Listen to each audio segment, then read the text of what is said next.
Yo, we just people from the north side. Want some Timmy's at the shore fine. Winter ready on the four ties. Heavy traffic during 4-5. Gotta hustle on your own time. Color people every port side. We just people from the north side. Hey guys, what's going on? It's your host, your boy George Mackay. This is pre-recorded, but it is incredibly early, but that's okay because I have one of my favorite people in wrestling that I really admire right now at this stage in her career. The one and only, well, actually, let me give you a little background. Battle Arts trained, now a WoW superstar, recently seen on MLP, Maple Leaf Pro, in that great Fatal 4-Way match. She has been around, kicking ass, taking names since just after the pandemic. The one and only Arorua Teves. Welcome to Straight Talk Wrestling. Thanks for having me. Well, thanks for coming on the show. It's so hard when you reach out to wrestlers because you guys are so busy, you're so crazy. Some of you have to balance work and life and wrestling all in one. So it's hard. And when I don't hear back right away, I never take it personally. So when I saw you at the last Destiny show, we said it, and right away you were like, "Oh my God, I never check my messages." I was like, "It's all good. Don't worry about it. We'll get this set up, and here we are." So it's cool. No, it's so cool. And especially the DMs are a scary place sometimes, especially if it goes into like if we're not necessarily friends on Facebook or, have the existing conversation. I try to stay away from message requests. I feel you. I get you completely, and it's also got to be challenging when you, like I said, you have to balance your real life, but also mix with this persona that a lot of people don't realize are a persona. A lot of people still believe that you are a pro wrestler 24/7, and that's not the case necessarily. So actually, that leads into my first question perfectly. How do you balance, your Vanessa's life, and how do you balance Kanai's life and Aurora's life? How do you balance everything all together to try to not mix up these personas? You mean it's not all just one part? What are you talking about? Um, Honestly, I think I like to bring the same approach to every aspect of. So wherever there is me, there's probably I like to say, just disclaimer, I'm a Libra, I like to operate on that nice scale. So I am as optimistic and cheerful as enthusiastic as I am cynical and, a little bit like, So I just like to bring everything on the same wavelength. And I think approaching that to everything. Libras, we're all about balance. And now sometimes we might be too cool, calm, collected, but then it just, accounts for when we're like pacing back and forth in circles. So have I figured out a clear cut balance? I'd be lying to you if I said that I did. But just bring the same good energy to everything. And then eventually, it all pans out. I love that. The same good, clean energy to everything. Now, I have to talk about you on WoW. I've enjoyed the work that you've done. I think Kara is a great character, and WoW is someplace special that I hold in my heart because being a girl dad, my daughters and my wife is me and my wife are a big wrestling fan. That's one of the things that as soon as I met her, I'm like, "Oh my God, you're a wrestling fan? Oh, I'm gonna put a ring on that." Because very rarely when you find someone who's a wrestling fan just like you are, you gotta lock that down. You have to lock that down. Yeah. We welcome two beautiful daughters into the world, and they've been wrestling fans with us since as early as we could get them involved in it. We have, but WoW is so great, especially being a girl dad, because it's literally a roster of superheroes. That's what it is to me. That's what my daughters. So when we do watch it, we enjoy it so much. I mean, me and my daughter, the mini host, who's no longer really the mini host. She's too cool now. She's 16. She's doing her thing. But we interviewed Holly Hood, Haley J. Now I've got you to add to the list. So many great members of the WoW team and how incredible that show is. Still a little underrated, I believe, but incredible nonetheless. What's it like being a WoW superhero right now? Honestly, wow. Not only does it do the same kind of effect for like young women that even just want to watch it, but even for myself in the wrestling business, like WoW's really it gives a place and a platform for women. It doesn't really matter where you come from or what your background was, as long as you're willing to like put in the work and learn and be like a collaborative team member, like there's a place for you. And it's just really cool being able to know that like no matter what your body type is, no matter what your background is, if you watch WoW and you're a girl, like there's going to be someone that you're like, that's me. And like I remember growing up, there wasn't as many there was some really great, cool women, but it was a very like even a lot of me watching wrestling was like Divas era. And as beautiful as those women were, I knew I was never going to. I'm 5 foot nothing, and I'm Portuguese, and I'm a little hippie. I was like, I'm never going to be Maurice. As beautiful as that lovely gazelle with her beautiful long legs is, I'm like, I'm never going to be that. So when I look at it, I was like, I can love it, but I'm never gonna, you know. So now it's like on WoW we have so many different characters, and they're characters, so it's fun for kids, but at the same time, it's like fun for adults. Like I don't know. WoW's just my happy place. Like it's literally just like a place that's all about empowering women, and they don't just say it. Like they've built an entire roster around it. And do we always get the respect that I think it's deserved? No, but I think we just keep going. And this season, I feel like it's the best wrestling all round that WoW's put out. We're super happy with the way like the season went, and I think people are going to start putting a little extra respect on WoW's name. I love that. I think that's a true statement. And you I got to go back to something you said. You said 5 foot nothing. We've all seen what 5 foot nothings can do. Okay, Rey Mysterio became a world champion. So 5 foot nothings, they have the ability to kick a little ass in that ring. Plus, you're Portuguese, and I have a lot of Portuguese friends, and every Portuguese has an underlining mean streak. Okay, don't fuck with the Portuguese because they will fuck you up, especially during soccer season. Now, that's when I love to heckle my Portuguese friends because you may have one of the best players in the world, but Messi still got it done. That's all I'm going to say. Okay, I'm just going to leave it off the table.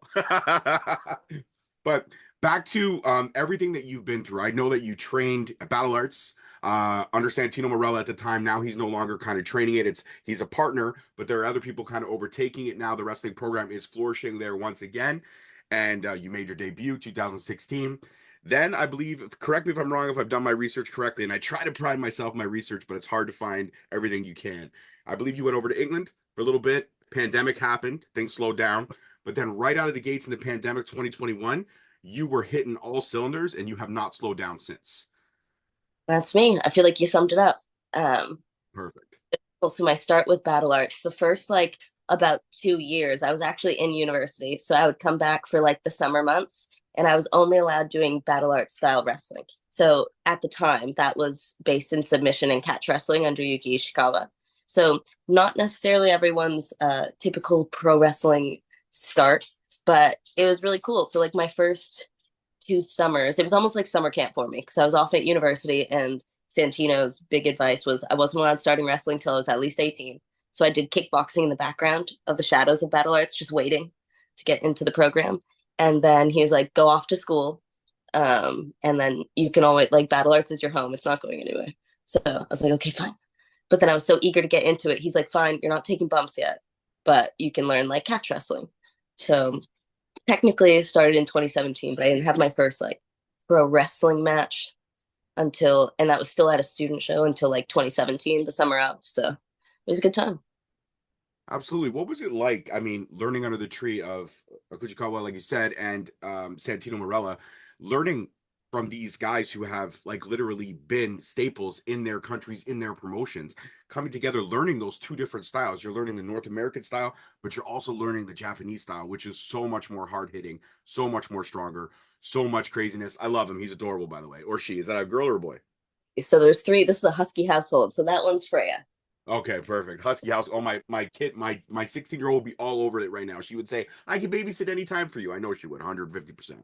I'm adding her to the you just auditioned, like signed her up. So I'm keeping that in here.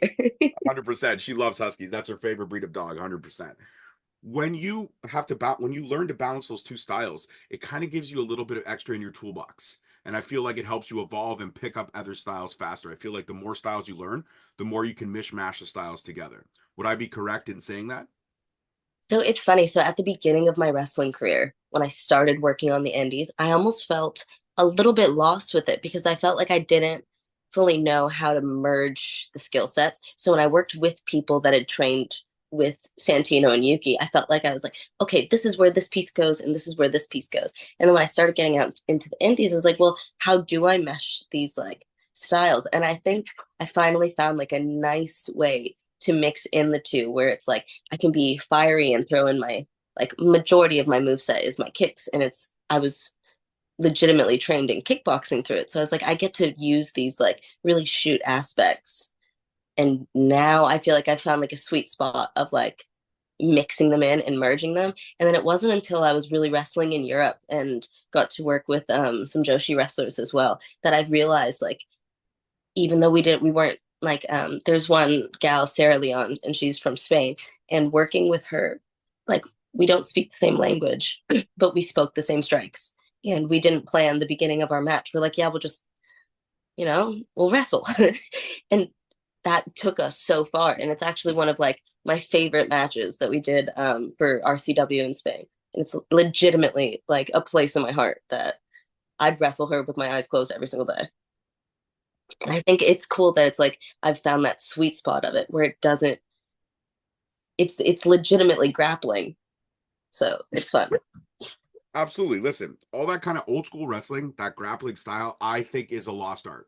I feel like we've lost a bit of ourselves with so much of the high spots and the high flying. I feel like the storytelling has stumbled a little bit. Not to say it's not great now.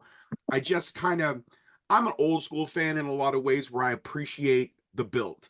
I appreciate like tag team wrestling is some of my favorite. I appreciate the, locking one member down, the hot tag, almost getting it, not getting it, and then it happens, and then it's like, yes, I'm still a kid in a candy store with situations like that. And I feel like when you're a world traveled wrestler like you, like I've seen some of the matches you did. One of my favorite matches is one of the matches you did at ICW. I absolutely love that match. I thought you killed it. The Fatal 4-Way at MLP was fantastic.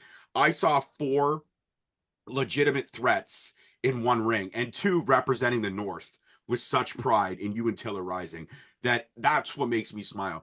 Being a kid from Canada, pro wrestling, when I was younger, and God knows I age you by like a decade and a bit for sure. But Bret Hart, the Hart family, those were our heroes. Those were the people we put our stock in. And then as it evolved, it became like the Jacques Rougeaus and the insurgents out of Quebec. And then, of course, we get the little lull, but then now we're back again with guys like Kevin Owens and the staples that are happening, but also 90% of the MLP roster. Josh Alexander has been repping the Canadian flag for a very long time. When I look at Canada and what Canada brings and the fact that our talent is often slept on, I feel as a Canadian wrestler, you have a chip on your shoulder. Would I be wrong to say that you constantly feel, even though you are proven and even though you are world traveled and you have wrestled some of the best talents here and abroad, it's almost like, oh, you're Canadian? Oh, that's cool. Where'd you learn in an igloo? It's like, it's so stupid, right? It's funny. So like I thought so for the longest time I thought that was like the kind of thought process. But until I was in the UK, Canada is very highly regarded, and I feel like everyone knows the exports that we put out.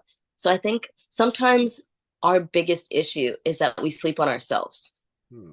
And I think being America's, I don't know, little cousin, upper neighbor, whatever you want to call it, I think sometimes we put obviously there's border limitations, but when it comes to like comparison limitations, I think we put that own chip on our shoulder because we know how much harder it is with how like spaced out everything is. Like you're not in the UK, you can do 2 shows a day, easy. You can do like 6 shows in a weekend because the furthest you're really driving, like if you travel 5 hours, you're like you cross the country for the most part. Whereas you drive 5 hours here, you're still in Ontario. Like you're you start in the middle and you're still like there's more than 5 hours each way. Like no matter what direction you're looking in. Yeah. So I think we have that, and then we know that it's like everyone's like, oh, like in the UK, everyone's like, oh, but you can just wrestle in the States whenever. And I was like, no, yeah, yeah, like that's not the Canadian existence. So I think we know that, and to get to where those, for the most part, like the big three are, they're all in the States. So I think we have that chip of like we can see it, but we're not, we can't grab it the way that some of our American friends can. Um, but when it comes to like how Canadians are regarded, I don't think anyone sleeps on us. I think everyone knows that we're the ones to watch for. Hmm. I like that. You're probably the first person that's actually laid out the perspective that we're not slept on anymore. A lot of people still out there, I think, have the same mindset, and I think I'm the same way. I think I'm slept on. I've been repping the Ontario scene. I've been repping Canada since I started this podcast almost a decade ago. And some of the talents that I've interviewed, some of how quickly their stars have risen, is truly unbelievable. And when I sit back and reflect, I'm like, damn, man. Uh, there have been some amazing conversations. Just to see the growth of Canadian talent, especially in this last decade, it makes me smile as a Canadian pro wrestling fan. But it also lets me know There's still so much work to do. And then Scott Demore comes along, and I was always wondering, I'm like, man, I wish we had an all Canadian promotion to really showcase this talent, somebody to put money behind us and kind of give us that full time platform. And then lo and behold, Scott Demore comes and he raises MLP from the ashes like a phoenix, goes on, has two incredible nights of pro wrestling. And now he's got everyone salivating, and we're waiting. We're waiting. We're wondering. We're hoping. So my next question, I guess I'm asking for some breaking news if you've got it. Do we have any plans for MLP in 2025 that I you mean, know of? if you know anything about Scott Moore, you know he's not just going to do a one-off. No, it's true. Man likes to top himself, so I'm not going to be the case of spoilers, but I would just say you should be watching closely. I like that. Yeah. I like that. I do like that. I like how you gave me a little something and then you quickly took it away. Yeah, Yeah. Yeah. You've something's gonna happen. What is it? When is it? all right. All right, I'm gonna have to stay at bay there for that one. Now I have to talk again about WoW and everything that WoW is doing and how incredible, like you said, I feel like you're right when you say this season by far is the one that the whole locker room, the whole production team, the whole team in general is very collectively excited and happy about, and everything that they're doing. And I feel like this may be the year where recognition is a little bit easier to come by with just how hot pro wrestling is on all platforms. But I don't know if she's still involved in the process, but AJ Lee, I know, has been a very big supporter and a big part of everything to do with WoW. Have you yourself had any conversations with AJ? Have you picked her brain in any way to, I guess, up your skill set even more? Heartbreaking bit is that as AJ was kind of like thing, so I never got to cross over with AJ. So my little wrestling heart kind of broke a little bit there. But um I know that so this season it kind of came up real quick, and then we basically had like one giant set of tapings. I was really excited about the fact, so didn't get to meet AJ, but I really got to like get a little nosy in and like work with people that are such like great quiet leaders, like even um so like someone that like I was really excited to work with, Santana Garrett and like Holodead are both like locker room leaders, and they're like the lead by example, not lead by fear. So it's like they created such like a positive atmosphere, and like getting to like see these like two women that are absolute pillars in the indies amongst other promotions and everything like that, done so much but lead with such kindness and like raise up everyone around them, whether you're an indie worker or like an actress and you just started with WoW, like they take in everyone and just lead by such a good example, but then they're also amazing, incredible workers. So getting to learn under them has been really cool. So I didn't meet AJ, but got some other gals.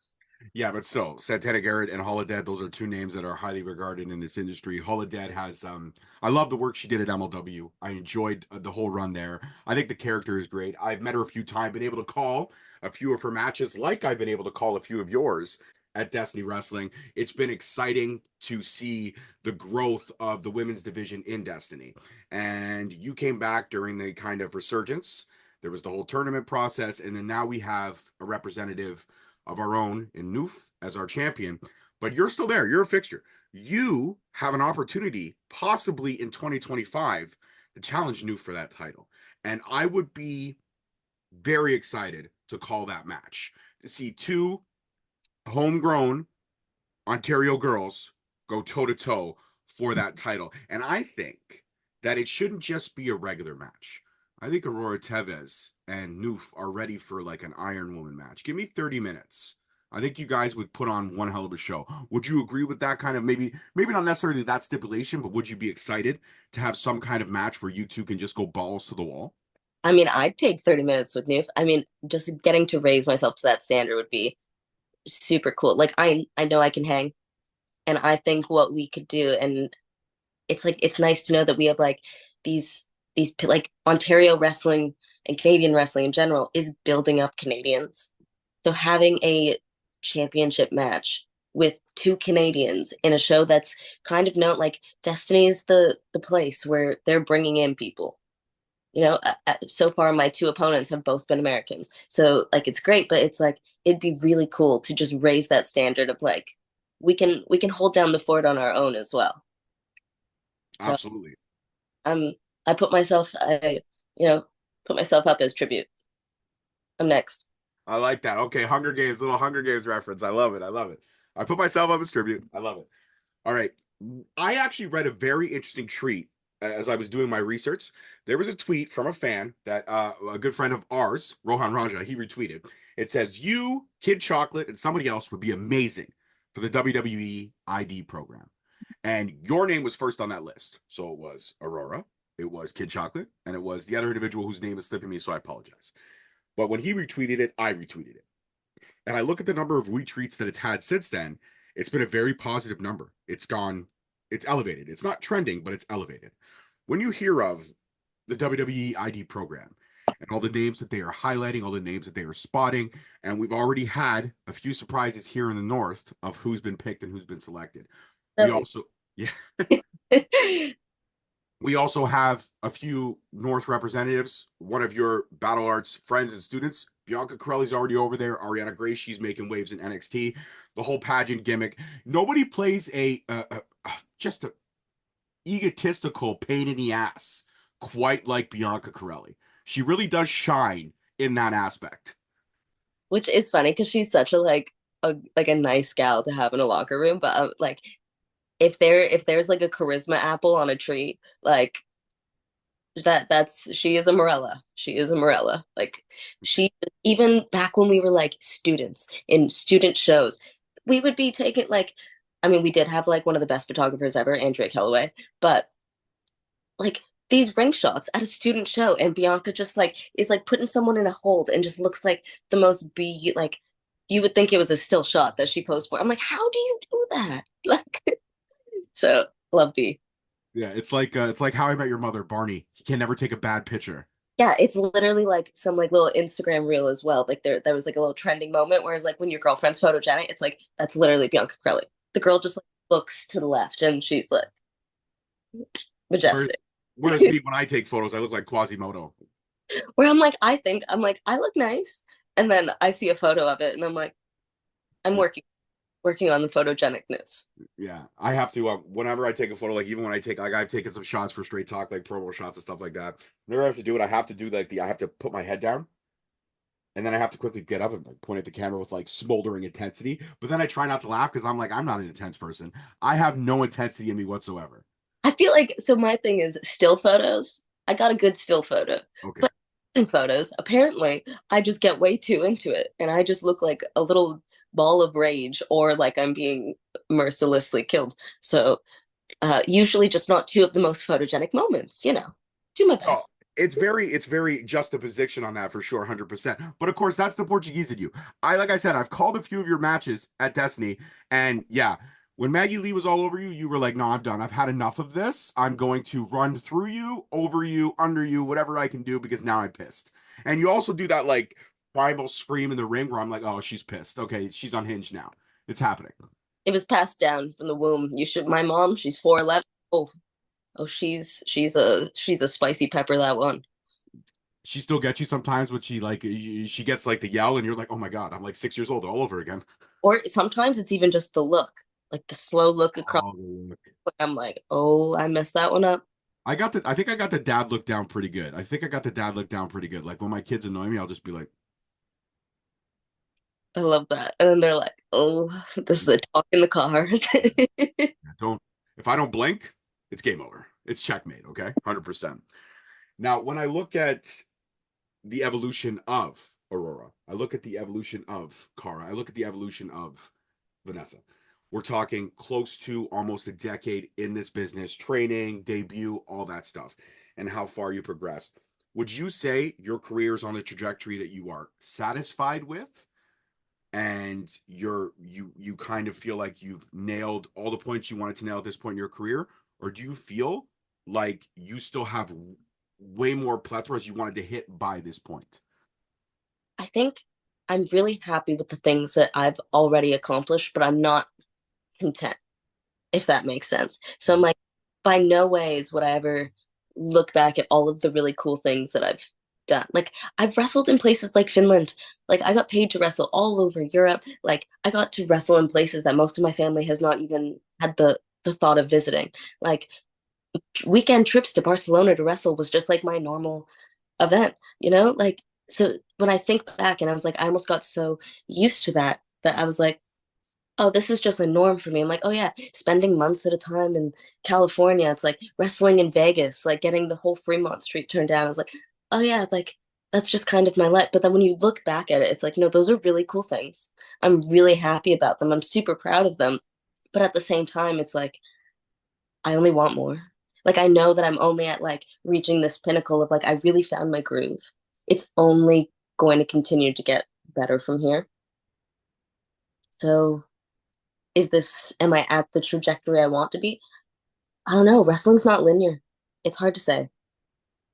Because I'm like, if you ask 12-year-old me, I'd be like, but I didn't do this and I didn't do this because I had like this really solid plan as a 12-year-old where it was gonna, I was like, yeah, I'll get signed in 2 years. I'll be fine. I'll be fine. Because I was 12. But like, have I done all the things I want to do? No. Am I going to do them? Absolutely. There's no options. So, No short of confidence for 5 foot nothing, as you put it. But that actually ties perfectly into back to my WWE ID question. So you get kind of penned as somebody that would be excellent for the program. What we see in the program already accomplished in a short time. Eyes are everywhere. You never really know what's going to happen and when it's going to happen. You could literally be wrestling a show in backwoods Texas, and William Regal just shows up with an ID, you know, case. If that happens, would that be something you would be interested in?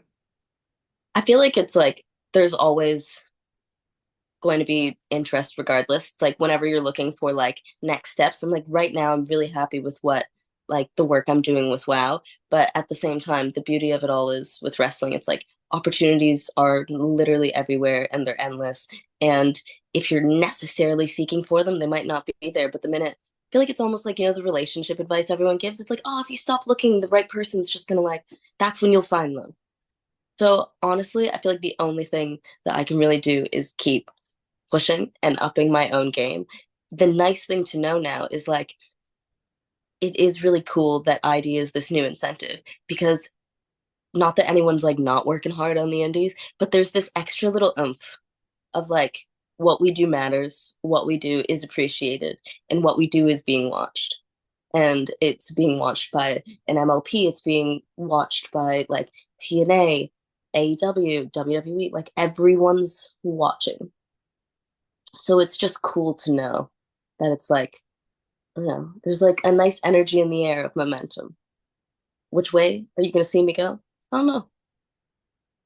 I feel like you could fit in anywhere, and I feel like you could excel anywhere, and I feel like given the right opportunities for Aurora to evolve to the next stage of whatever evolution may be, I feel like it's a positive trajectory, and like I said, from 2021 to where we are now, just to tail end of 2024, this will drop either end of 2024 or early 2025. Um, I look at the trajectory, and I gotta say, I mean, this is our first conversation, but to be able to call your matches and see the evolution, like I've watched you at those student shows. I was in the stands at those student shows, and I've watched you evolve, and I've watched you take shape, and it's been nothing short of impressive. One of my favorite matches was outside the back. It was you and Bianca Crelli for the Battle Arts Women's Championship. It was outside because it was during the pandemic, so we all had to be segregated, but it was outside. It was a great fucking match. It was. It was a great match. You guys killed it. And then you disappeared all the way to UK. Okay. I was like the first ever Battle Arts Women's Champion was the Scal right here. Mm-hmm. Yeah. I it was I don't know, Battle Arts was really cool because it was like even now doing Destiny shows, I have so many people that come up and they're like with like a picture of little baby me. I didn't even have gear yet. Like some of my first ever barely shows, and they were like, "Look, we knew you when you were Nessa Love." I was like, "Yep, W double V." I'm like, it's cool to see that like there are so many people that are legitimately invested in the journey. So, and look, you got a nice shot of 2 out of 3 right now. I love it. I love it. They are just chilling, eh? They must be like, okay, mom's busy now. I'm just gonna chill out. But before they were all over the place. I Well, they loved it. We're like, hey, mom, why are you awake? Why are you awake? You're not going for a walk. So Don't worry, guys. In literally 10 minutes or less, you will be going for that walk. I promise you. Couple more questions. A couple more questions. I'm going to let you go enjoy the rest of your Saturday. But in terms of WoW and everything that you've done over there so far, everyone has that fight forever opponent. Everyone has that person. They just have that instant chemistry. You talked about a few individuals. You talked about the girl from Spain. You talked about, the learning tree that you've encompassed at WoW. You've talked about, I would say that WoW has definitely probably helped polish and shape you to who you are right at this minute in time. It's not your final form, but it's definitely here. It's happening. Who would you say at WoW is someone that you feel like you could fight forever? It could be 10 years down the road. You both have moved on from WoW. You've had bigger opportunities, bigger stages, and all of a sudden you're staring across that ring at that person who you feel is your fight forever. In terms of the WoW roster right now, who would you put in that position? so being in a tag and doing lots of trios, honestly, the bane of my existence is top tier. All of them. But there's something about that Delilah Doom slash Gloria Glitter that I'm like, if we had to do a go around the world, I'm like, this girl will force me to up my game every single time. But sometimes there's this nice one uppery and no matter how much top tier can get, annoying when I'm a low Karakai dojo defender trying to, fight for honor and they're all being like little nasties. But there's something about Delilah Doom slash Gloria Glitter that I'll go around the world with her if I have to. But honestly, keep anyone that hasn't watched WoW, you should watch WoW for the main purpose of, I think a big part of me finding my groove was this season with top tier. It's more than a trilogy. It's so I just everyone needs to follow that, and you will see where my fire and my oomph really, really got lit. So literally taking me to my limit and then topping it. So really proud of the work that this season brought for me. So yeah. Absolutely. And I smiled instantly as soon as you said Gloria because I was hoping it was going to be Gloria because I feel like you two literally have. I feel like you two would eventually come up with your own match to settle the score because every other match would have been done at that point. Keep on watching. Keep Yeah. watching. All right. Before I let you go, 2024 has closed out in an amazing chapter. I feel like Canada's bar of talent has been raised. The WWE ID program being announced has been raised. Jake Paul didn't beat Mike Tyson. I lost $50. What can we say about the world as it is? Donald Trump is back in the office. Justin Trudeau is literally getting impeached every other minute. Canada sucks with its prices of everything, but we still have pro wrestling. And pro wrestling is the cheapest form of entertainment because it's available everywhere. So I feel like that's the coolest part. Unless you're, actually going to buy a ticket, then you're paying a whole lot of money. Not at an indie show, mind you, but everywhere else. When, again, the evolution of 2021, 2022, 2023, 2024. I believe your trajectory is just shining brighter. I think you are such a talent, and also you're a sweetheart. This is our first kind of conversation, but I feel like I've had a blast, and I want to let you know now you are officially a member of the Straight Talk family. So now that we are peoples on Facebook, there should be no, back and forth or waiting months for replies. No, we're in the clear now. We are out of the message requests folder. So. Perfect. George has made it to the top. He has. So when you look at 2025, what are I'm not going to say, what are your goals for 2025? But what is, I guess, one thing you want to achieve in 2025, whether it be professionally or personally? Just one really obtainable goal that you feel that you can knock out next year.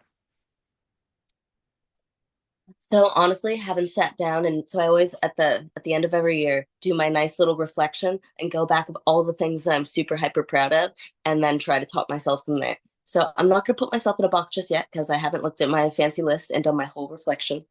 Um, but I just think I really feel like I found my groove coming back to Canada, and it was a little anxiety inducing because I'm like, well, I've made this name for myself in the UK and Europe, and then what am I when I go back to Canada? Because I left here and I was just a fresh little green bean.